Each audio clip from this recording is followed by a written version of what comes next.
So President Biden's Customs and Border Patrol chief, head of the CBP, forced to resign. At first he wasn't going to.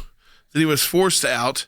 And ultimately here, shouldn't it be Mayorkas?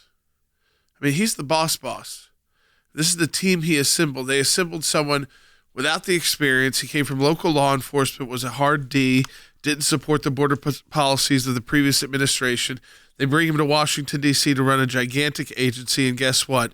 He's failed miserably. CBP encountered 98 individuals attempting to illegally cross in between ports of entry on the terror watch list this last year, fiscal year. The CBP seized a record number of 15,000 pounds of fentanyl last fiscal year alone. That's enough to kill every man, woman, and child in the United States 10 times. CBP saw a record 856 migrants last fiscal year who were abandoned by human smugglers and died.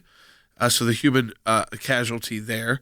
And there have been 7 consecutive months and 9 total months last year where migrant encounters exceeded 200,000. The truth is, he was implementing the policies of the Biden administration. He was implementing the policies of Secretary Mayorkas at DHS, who oversees this agency. So, yes, he's bad and he should go, but this is not the end of the problem because still Mayorkas at the very top.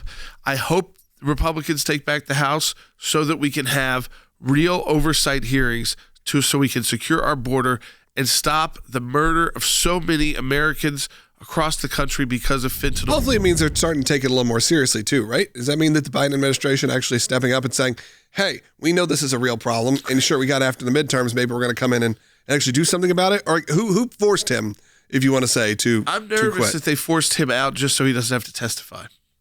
Okay. So he could still have to testify, but it's different when you're not the actual official. And so Mayorkas is going to have to testify, but he'll put in a new CBP person who has got to get up to speed, and they got to figure out their thing. So then, it delays a lot. Yes, it delays a lot. We've got an ACLJ FOIA on this, demanding answers on President Biden's border policies.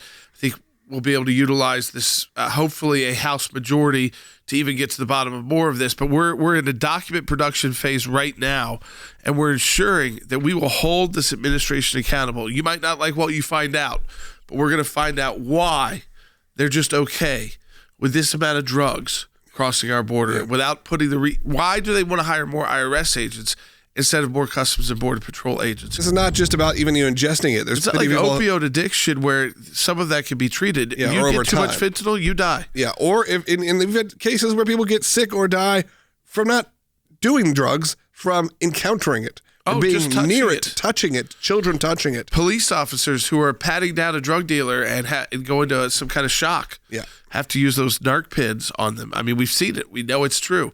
So we have to take care of it. We're not a functioning country if we allow that kind of deadly drug to be spreading all across, and it's affecting kids, high school students.